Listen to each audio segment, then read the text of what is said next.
Hello my dear students, welcome to our channel Murugan Tech World. Easy to learn, easy to win.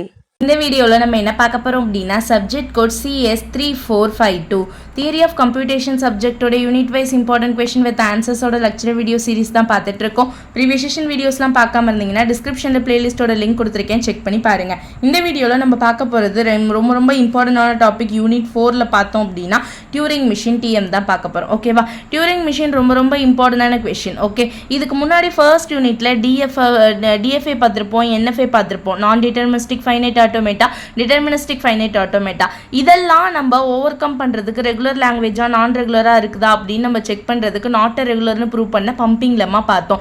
அதுக்கடுத்து நம்ம இந்த finite automata மட்டும் இல்லாமல் அதுலேருந்து நம்ம அடுத்த லெவலில் நமக்கு இன்னும் இம்ப்ரூவ்டாக ஒர்க் ஆகிறதுக்காக நம்ம நெக்ஸ்ட் லெவலாக பார்த்தது தான் தேர்ட் யூனிட்ல புஷ் டவுன் ஆட்டோமேட்டா. ஓகேவா, புஷ் டவுன் ஆட்டோமேட்டா என்ன பண்ணும், நமக்கு நார்மலான ஃபைனைட் ஆட்டோமேட்டாவை விட எல்லா லாங்குவேஜையும் ஈஸியாக எடுத்து அன்பிரடிக்டபிள் இருக்கிறது நல்லா சால்வ் பண்ணுறதுக்காக யூஸ் ஆகிறது புஷ் டவுன் ஆட்டோமேட்டா. ஓகேவா, புஷ் டவுன் ஆட்டோமேட்டாவை விட ஒரு மிஷின் உங்களுக்கு ரொம்பவே யூஸ்ஃபுல்லாக இருக்கு, ஹைலி எஃபிஷியண்டாக இருக்கு, சூப்பராக ஒர்க் ஆகுது அப்படின்னா அதுதான் டியூரிங் மிஷின் அப்படின்றது. ஓகேவா, இன் 1936ல் நம்ம AM டியூரிங் அப்படின்றவங்க தான் இந்த டியூரிங் மிஷினை முதல்ல கொண்டு வந்திருக்காங்க.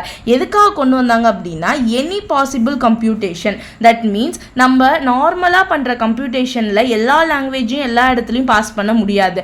அதுக்காக தான் ஃபைனைட் ஆட்டோமேட்டாலேருந்து பம்பிங் லெம்மாவே கொண்டு வந்தோம். அதுலேருந்து நம்ம கொஞ்சம் சால்வ் பண்ண தான் வித் ஸ்டாக்கோட நம்ம யூஸ் பண்ணி ஃபைனைட் மிஷினோட ஸ்டாக் கொண்டு வரதுக்காக தான் புஷ் டவுன் ஆட்டோமேட்டா கொண்டு வந்தோம். ஓகேவா, அதுலேயுமே எல்லா லாங்குவேஜையும் சால்வ் பண்ண முடியும், எல்லா வகையான ப்ராப்ளமையும் சால்வ் பண்ண முடியும் வித் கொடுத்துருக்க இன்ஃபோன்னா முடியாது. ஸோ எந்த கம்ப்யூட்டேஷனாக இருந்தாலும் ஈஸியாக பாசிபிளாக சால்வ் பண்ணுறதுக்காக நான் கொண்டு வந்த ஹைலி எஃபிஷியன்ட் மிஷின் தான் இந்த டியூரிங் மிஷின் AM டியூரிங் கொண்டு வந்திருக்காரு. ஓகேவா, இது என்ன பண்ணும் அப்படின்னா டியூரிங் மிஷின்றது ரொம்பவே சிம்பிள் மாடல் தான். இது என்ன பண்ணுன்னா நமக்கு அன்டிசைடபிளாக இருக்க ப்ராப்ளம், ஓகே, நம்மளால் ப்ரெடிக்ட் பண்ண முடியாத அன்பிரடிக்டபிள் ப்ராப்ளமையும் ஈஸியாக சால்வ் பண்ணுறதுக்கு இந்த டியூரிங் மிஷின் ரொம்பவே யூஸ்ஃபுல்லாக இருந்துச்சு. ஓகே, ஸோ நார்மல் டெஃபினிஷன் இந்த டியூரிங் மிஷினுக்கு அப்படின்னு பார்த்தீங்கன்னா டியூரிங் மிஷினை மொத்தம் 7 டப்பிளில் நம்ம ரெப்ரசென்ட் பண்ண முடியும். எப்படி நம்ம புஷ் டவுன் ஆட்டோமேட்டாவை CNF ஒவ்வொன்றுக்கும் தனித்தனியாக டப்பிள் போட்டு மென்ஷன் பண்ணமோ அதே மாதிரி டியூரிங் மிஷினையும் 7 டப்பிளில் மென்ஷன் பண்ணலாம். T = Q, எப்சலான், நம்ம சிக்மா, நெக்ஸ்ட்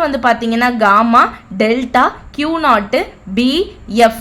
Q அப்படின்றது நமக்கு நார்மலாக தெரிஞ்சது எத்தனை நம்பர் ஆஃப் ஸ்டேட்ஸ் இருக்கு. சிக்மா இன்புட் ஆல்பபெட் எத்தனை இருக்குன்னு சொல்றதுக்கு. இந்த காமா இருக்கு பார்த்தீங்களா, இது டேப் ஆல்பபெட் எத்தனை நம்ம சேஞ்ச் பண்ணுறோம் அப்படின்னு சொல்லிட்டு கொடுத்துருக்க இன்புட் ஆல்பபெட்லேருந்து டேப் ஆல்பபெட்டை எத்தனை சேஞ்ச் பண்ணுறோம்னு சொல்றதுக்காக காமா. அடுத்து பார்த்தீங்கன்னா சிக்மா டிரான்சிஷன் ஃபங்க்ஷனை மென்ஷன் பண்ணுறதுக்காக. ஓகேவா, ஸோ எந்த ஃபங்க்ஷன் ஒன்றுலேருந்து ஒன்று எங்கே மூவ் ஆகுது அப்படின்னு ரெப்ரசென்ட் பண்ணுறதுக்கு டிரான்சிஷன் ஃபங்க்ஷன். அடுத்து Q0ன்றது ஸ்டார்ட் ஸ்டேட்டு, Fன்றது ஃபைனல் ஸ்டேட், இடையில Bன்றது blank சிம்பிள். ஓகேவா, எம்டி இடத்த எல்லாத்தையும் blank சிம்பிளில் ரெப்ரசென்ட் பண்ணுவோம். நம்ம இந்த ட்ரையாங்கிள் சிம்பிள் டெல்டா போட்டு ரெப்ரசென்ட் பண்ணுறது தான் இந்த blank சிம்பிள். ஓகே, தென் கான்ஃபிகரேஷன் எப்படி இந்த டியூரிங் மிஷின் ஒர்க் ஆகுது அப்படின்னு பார்த்தீங்கன்னா இதில் மொத்தம் எப்பவும் போல் நம்ம நார்மலாக பார்த்த மாதிரியே புஷ் டவுன் ஆட்டோமேட்டாவில் பார்த்த மாதிரியே இதுலேயுமே ஃபைனைட் கண்ட்ரோல் இருக்கும், இன்புட் டேப் இருக்கும், எல்லாமே இருக்கும். ஓகேவா, இன்புட் டேப் என்ன பண்ணும் அப்படின்னா செட் ஆஃப் திங்ஸ் எல்லாம் இன்புட் டேப் வச்சிருக்கும். இந்த ஃபைனைட் கண்ட்ரோல் ஒவ்வொரு ஸ்டேட்லையும் இந்த டேப்பை மூவ் பண்ணுறதுக்கு வித் ஆரோவோட எந்த இடத்துல மூவ் ஆகணுன்ற அந்த விஷயத்தை சொல்கிறதுக்கு இந்த ஃபைனைட் கண்ட்ரோல் ரொம்பவே யூஸ்ஃபுல்லாக இருக்கும். ஸோ இப்படி தான் நம்மளுடைய டியூரிங் மிஷினோட ஆர்கிடெக்சர் இருக்கும். ஓகேவா, ஸோ வித் இன்புட் ஸ்ட்ரிங்கோட இன்புட் டேப் இருக்கும். இந்த BB எதை மென்ஷன் பண்ணுது அப்படின்னா பிளாங்க் ஸ்பேஸ் இருக்குது அப்படின்றத மென்ஷன் பண்ணுறதுக்கு இந்த B யூஸ்ஃபுல்லாக இருக்குது. வாங்க ஒரு எக்ஸாம்பிள் பார்க்கலாம். டியூரிங் மிஷினுக்கு ஒரு லாங்குவேஜ் பார்த்தீங்க அப்படின்னா உங்களுக்கு ரொம்பவே ஈஸியாக புரியும். ஃபர்ஸ்ட் பாருங்க, design A Turing machine to accept a language L = A⁴n B⁴n Nன்றது greater than or equal to 1 இருக்கலாம். ஓகேவா, ஸோ நம்ம ஆல்ரெடி நிறைய பம்பிங் லெம்மால புஷ் டவுன் எல்லாத்துலேயுமே இந்த லாங்குவேஜ் பார்த்துருப்போம். A⁴n B⁴n கொடுத்துருக்காங்க. தென் 1ன்றது N = 1 இருக்கலாம், 1க்கு மேலே இருக்கலாம். ஓகேவா, அப்போ A = N = 1 போட்டோம்னா A⁴1 B⁴1 ஏஏன்னு வரும். அதுவே 2 போட்டா ஏஏபிபின்னு வரும், 3 போட்டா ஏஏஏபிபிபின்னு வரும். இந்த மாதிரி தான் நம்மளுடைய லாங்குவேஜ் இருக்க போகுது. ஓகேவா, இதை எப்படி டியூரிங் மிஷின் இந்த லாங்குவேஜை அக்செப்ட் பண்ணுதா இல்லையான்னு நான் சொல்ல போறேன். ஓகே, அதுக்கு முதல்ல நான் டிஸ்கிரிப்ஷன் எப்படி இருக்கணும்னு சொல்லிட்டு கான்செப்டை நான் எழுதிக்கிறேன். எம்ன்றது டியூரிங் மிஷின். ஓகேவா, டியூரிங் மிஷின்ல அந்த இன்புட் ஸ்ட்ரிங் இருக்கும் பார்த்தீங்களா. இப்போ எக்ஸாம்பிள் நான் ஏஏபிபின்ற இந்த ஸ்ட்ரிங் எடுத்துக்கிறேன்னு வச்சுக்கோங்க. ஓகேவா, ஸோ நான் ஒரு ஸ்ட்ரிங் எடுத்துக்க போறேன். இப்போ முதல்ல என்னோட இன்புட் ஸ்டெப்பில் இந்த ஏவை தான் நான் எடுத்துப்பேன் Q நாட்டில். ஓகேவா? ஸோ இந்த ஏவை நான் எடுத்துக்கிறப்ப இதுக்கு நெக்ஸ்ட் ஸ்டெப் எப்படி வரணும்? இந்த லெஃப்ட் மோஸ்ட் ஏவை நான் என்ன, இந்த லெஃப்ட் சைடு இது, ரைட் சைடு இது. ஓகேவா? ரைட் மோஸ்ட்ன்றது இங்கே இருக்கிறதுக்கு. ஓகே, இதுல இருந்து ரைட்ல போச்சுன்னா இங்கே எங்கே இருக்கு? ஃபர்ஸ்ட்ல இருக்க இந்த லெஃப்ட்ல இருக்கிறத நான் என்னன்னு எடுத்துக்குவேன்னா எக்ஸ்ன்னு மாற்றிக்குவேன். ஏவை எக்ஸ்ன்னு மாற்றிக்குவேன். அடுத்து moves right to the left most B. Left most B யார் இருக்கான்னு சொல்லிட்டு ரைட்ல போய்கிட்டே இருப்பேன். எனக்கு ஃபர்ஸ்ட்ல யார் பி வராங்களோ அவங்கள நான் ஒய்ன்னு சேஞ்ச் பண்ணிக்குவேன். அப்போ கொடுத்துருக்க ஏவை எக்ஸ்னும் இங்கே இருக்கிறத ஒய்னும் பியை நான் சேஞ்ச் பண்ணிக்குவேன். அதுதான் என்னுடைய ஃபர்ஸ்ட் ஸ்டெப். ஓகேவா? முதல்ல எப்பவுமே Q நாட்டில் இருக்கிறது அந்த ரைட் மோஸ்ட்ல இருக்கிறத எக்ஸ்னும், அதில் லெஃப்ட் மோஸ்ட்ல இருக்கிறத எக்ஸ்னும், ரைட் மோஸ்ட்ல இருக்கிறத ஒய்னும் அடுத்துக்கு நம்ம சேஞ்ச் பண்ணிக்கணும். அந்த ரைட்ல மூவ் பண்ணிக்கிட்டே வரணும். வரதுல எனக்கு லெஃப்ட் மோஸ்ட் எது இருக்கோ அதை தான் நான் ஒய்ன்னு மாற்றணும். ரைட்ல இப்படி மூவ் பண்ணிக்கிட்டே வருவேன். இதுல லெஃப்ட் மோஸ்ட் அப்படின்னா இந்த செகண்ட்ல இருக்க பி தான் லெஃப்ட் மோஸ்ட். அப்போ அதை தான் நான் ஒய்ன்னு எடுத்துக்கணும். ஓகேவா? ஸோ கொஞ்சம் தெளிவாக பார்த்துக்கோங்க. ஃபர்ஸ்ட் ஒரு தடவைக்கு புரியாம கன்ஃபியூஷனாக இருக்க மாதிரி இருக்கும். பொறுமையாக ஒவ்வொரு ஸ்டெப்பாக பார்த்தீங்கன்னா உங்களுக்கு புரியும். ஓகேவா? ஃபர்ஸ்ட் இதுதான். அடுத்து then moves left to find the right most X. அடுத்து என்ன பண்ணும் அப்படின்னா இந்த டியூரிங் மிஷின் என்ன பண்ணுன்னா லெஃப்ட் சைடு மூவ் பண்ணும். ஓகேவா? இருங்க ஒரு நிமிஷம், நான் உங்களுக்கு இங்கே வச்சே சொல்லித்தரேன். ஓகேவா? ஃபர்ஸ்ட் வந்து என்ன சொல்லிட்டேன்? பின்னு எடுத்துக்கிறேன்னு சொல்லிட்டேன். ஃபர்ஸ்ட் எம்ன்றது டியூரிங் மிஷின் என்ன பண்ணும் அப்படின்னா ஃபர்ஸ்ட் Q நாட்டுன்னு ஸ்டார்ட் ஆகுதுன்னா அந்த லெஃப்ட் மோஸ்ட்ல இருக்கிற அந்த ஏவை எக்ஸ்ன்னு எடுத்துக்கும். ஓகேவா? இந்த ஏவை எக்ஸ்ன்னு எடுத்துக்கும். அடுத்து ரைட் சைடு மூவ் பண்ணும். ரைட் சைடு மூவ் பண்றப்ப லெஃப்ட் மோஸ்ட்ல இருக்கிறது தான் ஒய்ன்னு மாற்றும் பியை. இது ரைட் மோஸ்ட், இதுதான் லெஃப்ட் மோஸ்ட். ஓகேவா? இது ரைட், இது லெஃப்ட். அப்போ லெஃப்ட் மோஸ்ட்ல இருக்குன்னா இந்த பியை ஒய்யா சேஞ்ச் பண்ணிடும். ஓகேவா? ஒய்யா சேஞ்ச் பண்ணதுக்கு அப்புறம் இந்த டியூரிங் மிஷின் என்ன பண்ணுனா லெஃப்ட் சைடு வந்து மூவ் ஆகும். ஓகேவா? அப்ப இந்த சைடு மூவ் ஆகும்னு அர்த்தம். ஓகேவா? மூவ் சைடு பண்றப்ப find the right most X. எது ரைட் மோஸ்ட் எக்ஸா இருக்குன்னு பார்க்கும். லெஃப்ட் சைடு போறப்ப ரைட் மோஸ்ட் எக்ஸ் இதுவா தான் இருக்கும் எனக்கு. ஓகேவா? அடுத்து ஒன் செல் ரைட் எடுத்துக்கிட்டு அடுத்து அதை ஏவா அடுத்ததை ரிப்பீட் பண்ணிக்கிட்டே இருக்கும். Okay, right most X and moves one sell right to left most. எப்போ எனக்கு எக்ஸ் வந்து நான் ரீச் பண்றனோ அதுக்கப்புறம் அந்த இடத்துக்கு நான் திரும்ப போய் பார்க்க மாட்டேன். திரும்ப நான் என்ன பண்ணிடுவேன்னா லெஃப்ட் சைடு வந்து அதாவது இந்த சைடு ரைட் மோஸ்ட் சைடு வந்து நான் மூவ் பண்ண ஸ்டார்ட் பண்ணிடுவேன். ஓகேவா? இதே மாதிரி எக்ஸ் ஒய் எல்லாத்தையுமே ஃபில் பண்ண வைக்கணும். ஓகேவா? எப்படின்னா while searching for B if blank is encountered then M alls without accepting.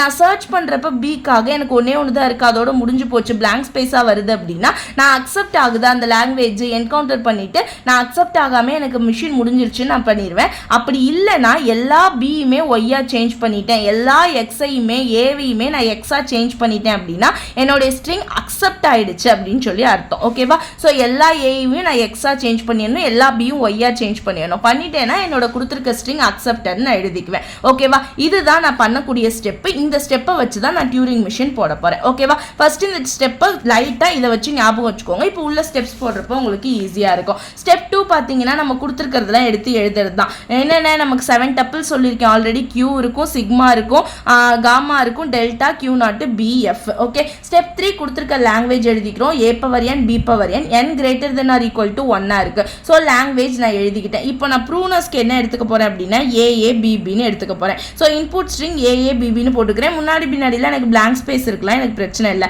ஒவ்வொரு ஸ்டெப் நீங்க பெர்ஃபார்ம் பண்றப்பயுமே பக்கத்தில் அதுக்கான ப்ரொடக்ஷன் ரூல் எழுதிக்கிட்டீங்கன்னா ரொம்ப ரொம்ப ஈஸியா இருக்கும். ஓகேவா? ப்ரொடக்ஷன் ரூல் எழுதுறப்ப எப்பயுமே டெல்டா போடுவோமா? முதல் ஸ்டார்டிங் Q நாட்லேருந்து ஸ்டார்ட் பண்ணுது, அதோடைய இன்புட் ஸ்ட்ரிங் எங்கே ஸ்டார்ட் பண்ணுது, அதோட இன்புட் ஸ்ட்ரிங் என்ன. ஸோ Q நாட்டில் ஸ்டார்ட் ஆகுது, அதோட இன்புட் ஸ்ட்ரிங் பார்த்தீங்கன்னா A ஈக்குவல் டு எங்கே மூவ் ஆகுதோ நெக்ஸ்ட் ஸ்டெப்பு மூவ் ஆகுறது எங்கே அப்படின்னு பார்க்கணும். Q நாட்லேருந்து அடுத்து எங்கே மூவ் ஆகுது, பக்கத்தில் நெக்ஸ்ட் ஸ்டெப்புக்கு மூவ் ஆக போகுது. அடுத்து மூவ் ஆகுதுனாலே அது அடுத்த ஸ்டெப்பு. So Q1. ஓகேவா? Q1 ஸ்டேட்டுக்கு மாறுது. Q1 ஸ்டேட்டுக்கு மாறுறப்ப என்ன ஆகும், இந்த ஏவோட வேல்யூவை நான் என்னவா கன்வெர்ட் பண்ணணும்னு சொல்லிட்டேன், எக்ஸ்ன்னு மாற்றணும்னு சொல்லிட்டேன். அப்போ Q1க்கு மாறுறப்ப என்ன ஆகுது, எக்ஸா கன்வெர்ட் ஆயிடுது. அது எந்த சைடு மூவ் பண்ணுது, ரைட் சைடு மூவ் பண்ணுது. ஸோ ஆர்ன்னு நான் மென்ஷன் பண்ணிட்டேன். ஓகேவா? ஸோ Q0 ஏவை நான் மூவ் பண்ணா Q1 எக்ஸா மாறிடும், ரைட் சைடு மூவ் ஆகும். அதுதான் இதுக்கான அர்த்தம். ஓகே, இப்படி சொல்லிக்கிட்டே போடுறப்போ உங்களுக்கு டியூரிங் மிஷின் ரொம்பவே ஈஸியா இருக்கும். அடுத்து பாருங்க, இப்போ இங்க Q1 ஸ்டேட்ல இருக்கு, A இருக்கு. அப்ப அதுக்கு ஃபங்க்ஷன் எழுதுறப்ப Q1 ஏவா இருந்துச்சுன்னா நான் என்ன பண்ணணும், அடுத்து Bக்கு மூவ் பண்ணணும். Bக்கு மூவ் பண்றப்ப எனக்கு சேம் ஸ்டேட் Q1 தான் இருக்கும். ஏன்னா வேற ஸ்டேட் ஸ்டேட் மாறாது. ஸோ சேம் தானே நான் மாற்ற போகிறேன், எக்ஸ்ன்னு நான் வேரியபிள் மாற்றவும் தான் நான் அதோட ஸ்டேட் மாற்றுறேன். இங்கே எதுவுமே மாற்றாதனால ஃபஸ்ட்டு ஸ்டெப்புக்கு நான் மாற்றுறப்ப Q1 தான் எனக்கு சேம் வரும், எனக்கு Q2 வந்து எடுத்ததும் சேஞ்ச் ஆகாது. ஓகேவா? ஸோ நான் என்ன பண்ணுறேன், ஃபஸ்ட்டில் Q1க்கு சேஞ்ச் பண்ணுறேன். ஸோ Q1 ஏவை நான் மாற்றுறப்ப பிக்கு போயிடும். பியை பார்த்துச்சுன்னா அதோட இது என்ன ஆகிடுது, நெக்ஸ்ட் ஸ்டெப்புக்கு மாறிடுது. ஸோ ஏவுக்கு போயிட்டு நான் ஆறாக மாற்றிடுறேன். ஏலேருந்து ரைட் சைடு நான் மூவ் பண்ணுறேன். ஓகேவா? அதுதான் இது. இங்கே ஏவாக தான் இருக்கும், நான் எக்ஸாக கன்வெர்ட் பண்ணலை இந்த ஏவை, அதனால் ஏ. இங்கே வந்து ஏவை எக்ஸாக கன்வெர்ட் பண்ணேன், அதனால் எக்ஸ். ஓகேவா? ஸோ ஏ கமா ஆர். இப்போ எங்கே போயிடுச்சு, Q1 வந்து பிக்கு போயிடுச்சு. இப்போ Q1 இந்த பியிலேருந்து நான் சேஞ்ச் பண்ணணும் அப்படின்னா நெக்ஸ்ட் ஸ்டெப்பாக மாறணும். ஆனால் நான் என்ன பண்ணிடுவேன், இதுதான் எனக்கு லெஃப்ட் மோஸ்ட்டாக இருக்கும். ஓகேவா? ரைட் சைடு மூவ் பண்ணுறப்ப லெஃப்ட் மோஸ்ட் பியை தான் நான் என்னவா சேஞ்ச் பண்ணணும்னு சொல்லிட்டு இந்த ஸ்டெப்பில் பார்த்தேன், ஒய்யா சேஞ்ச் பண்ணணும் அப்படின்னு பார்த்தேன் ஃபர்ஸ்ட். ஓகேவா? ஸோ நான் அப்போ எப்போ எனக்கு ஃபஸ்ட்டு பி கிடைச்சிச்சோ அப்போவே நான் அதை ஒய்யா சேஞ்ச் பண்ணிவிட்டு ரைட் அதாவது லெஃப்ட் சைடு வந்து நான் மூவ் பண்ணிடணும். ஓகே? ஸோ Q1 கமா பியை நான் ஒரு ஸ்டேட், இப்போ இதுலேருந்து ஒரு வேரியபிள் சேஞ்ச் ஆகுறதுனால நான் ஸ்டேட்டை மாற்றலாம். அப்போ Q1லேருந்து Q2க்கு வேரியபிள் சேஞ்ச் ஆகுறதுனால மாற்றுறேன். ஸோ Q2 ஒய் கமா எந்த சைடு மூவ் பண்ண போகிறேன், லெஃப்ட் சைடு. இந்த சைடு பேக்வேர்டில் மூவ் பண்ணுறதுனால லெஃப்ட் சைடு. ஸோ நான் என்ன பண்ணிடுறேன், லெஃப்ட் சைடில் மூவ் பண்ணுறதுனால எல்லுன்னு போட்டுறேன். ஓகேவா? அப்போ இந்த ஏக்கு வந்து Q2 வந்துடும். ஓகே? இப்போ Q2A வந்து எங்கே மூவ் ஆகும், நெக்ஸ்ட் பார்க்கும், எக்ஸை தான் போய் பார்க்கும். அப்போ Q2A வந்து லெஃப்ட் சைடு மூவ் பண்ணுறப்ப எனக்கு எந்த ஒரு சேஞ்சஸும் இல்லை, எக்ஸாக அது மாறலை. மாறாதனால சேம் ஸ்டேட் சேம் நேம்ல இருக்கு. ஓகே? இப்படி தான் ஒவ்வொரு ஸ்டெப்பாக நம்ம சேஞ்ச் பண்ணிக்கிட்டே வருவோம் டியூரிங் மிஷினில். ஓகேவா?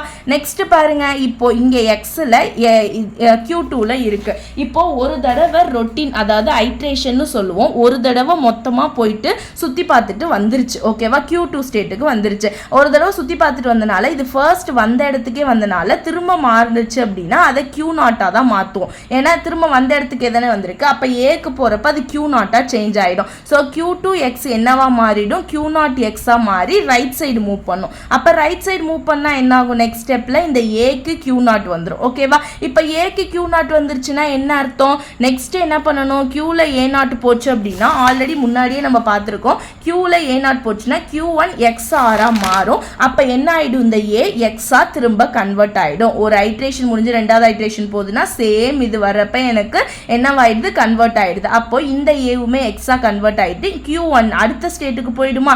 எப்போ எல்லாம் வேரியபிள் சேஞ்ச் ஆகுதோ என்ன சொல்லியிருக்கேன், ஸ்டேட்டை மாற்றணும்னு சொல்லியிருக்கேன். அப்போ Q1 ஸ்டேட்டை நான் மாற்றிடுவேன். இப்போ Q1 ஒய்யை போய் நான் செக் பண்ணுறேன். Q1 ஒய் செக் பண்ணுறது நம்ம முன்னாடியே சொல்லியிருக்கோமான்னு பார்க்குறோம், இல்லை. ஸோ நான் என்ன பண்ணிடுறேன், Q1 ஒய் செக் பண்ணுறப்ப நான் அடுத்த ஸ்டேட்டுக்கு கன்வெர்ட் ஆகணும், பக்கத்தில் இருக்கிறதுக்கு நான் மாற்றணும்ல. அப்போ Q1 y comma right side move பண்ணணும். ஸோ நான் ரைட் சைடு மூவ் பண்ணேன்னா இந்த பிக்கு வந்துடும். ஸோ நான் இங்கே வேரியபிள் சேஞ்ச் பண்ணாதனால எனக்கு Q1 ஸ்டேட்டே தான் அப்படியே இருக்கும். ஓகே?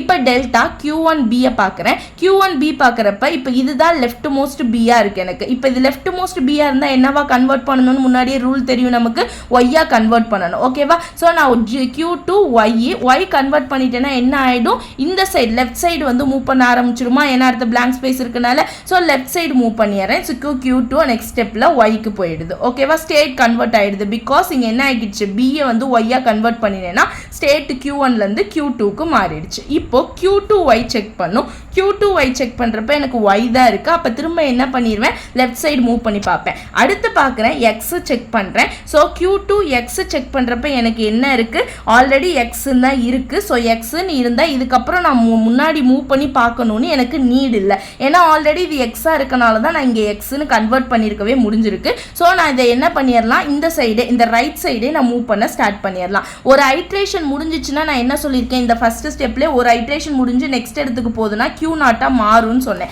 அப்போது அதே மாதிரி இங்கே ஒரு ஐட்ரேஷன் முடிஞ்சு எக்ஸ்லேருந்து திரும்ப ஒய்க்கு வரப்போகுது அப்படின்னா எனக்கு Q0 சேஞ்ச் ஆகிடும். ஓகேவா? ஸோ Q0 ஒய்யா இருந்துச்சுன்னா என்ன பண்ணுவோம், இப்போ நெக்ஸ்ட் ஸ்டெப்புக்கு போக போகிறோம். ஸோ நெக்ஸ்ட் ஒய்ன்னு வேரியபிள் சேஞ்ச் ஆகி இருக்கிறனால இந்த Q0 அடுத்த ஸ்டேட்டுக்கு போகும். அப்போ ஆல்ரெடி Q2 முடிஞ்சு போச்சு. ஓகே?